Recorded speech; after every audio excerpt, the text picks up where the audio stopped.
Selamat petang, saya ucapkan pada yang dihormati Puan Nur Hidayah dan juga yang dikasihi rekan-rekan seperjuangan saya. Baiklah, pada hari ini saya akan membentang di bawah tajuk tema alam sekitar. Dan sebelum itu saya memperkenalkan diri saya dulu lah. Nama saya Edilia Felix, bernomor metrik di 20222 105 235.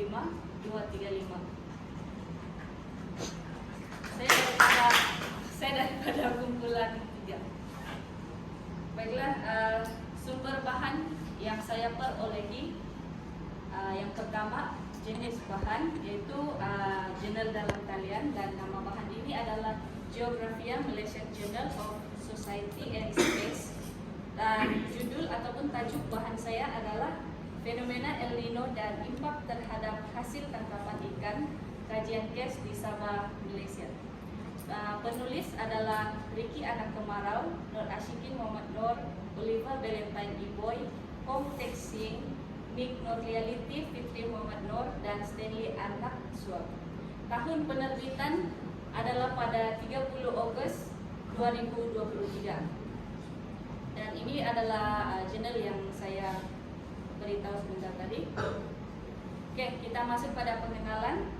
El Nino ataupun lebih dipanggil sebagai El Nino Southern Oscillation ataupun ENSO, itu adalah merupakan satu fenomena alam semula jadilah. Fenomena ini berlaku disebabkan pemanasan dan peningkatan suhu aras lautan Pasifik. Dan fenomena ini biasanya akan berlaku pada 2 atau hingga 7 tahun.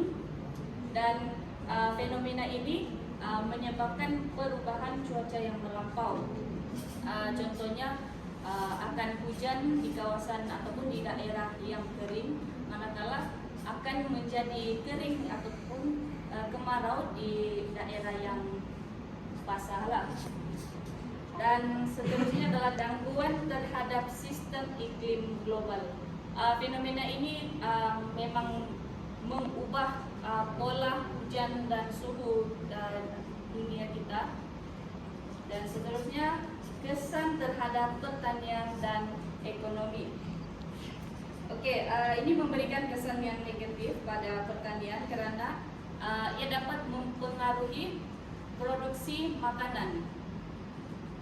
Disebabkan apabila kemarau, tumbuhan tidak dapat memproduksi makanan ataupun tidak dapat bertumbuh dengan baik, ataupun dilanda banjir.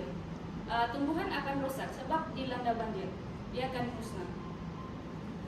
Oke, seterusnya adalah gangguan terhadap ekosistem laut.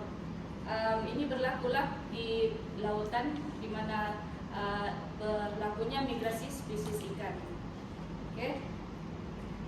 Next adalah objektif kajian. Objektif kajian adalah mengkaji fenomena El Nino dan impak terhadap taburan kepekatan klorofil di perairan pantai barat Sabah dan pengaruhnya terhadap tangkapan ikan pada tahun 2015 hingga 2016. Metodologi kajian adalah kawasan kajian dan juga kaedah pengumpulan data. Seterusnya dapatan kajian. Taburan kepekatan klorofil lebih luas semasa waktu neutral sebelum berlakunya fenomena El Nino. Fenomena El Nino pada tahun 2015 hingga 2016 menyebabkan penurunan nilai maksimum dan purata taburan kepekatan klorofil. Hal ini menyebabkan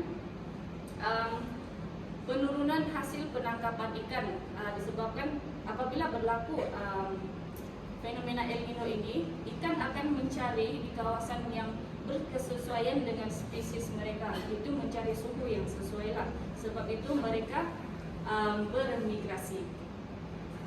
Kesimpulan, penurunan hasil penangkapan ikan akibat El Nino dapat memiliki dampak ekonomi yang signifikan pada komunitas nelayan dan industri perikanan. Penangkapan yang lebih rendah dapat mengurangi pendapatan nelayan dan menyebabkan ketidakstabilan ekonomi di daerah-daerah yang bergantung pada penangkapan ikan.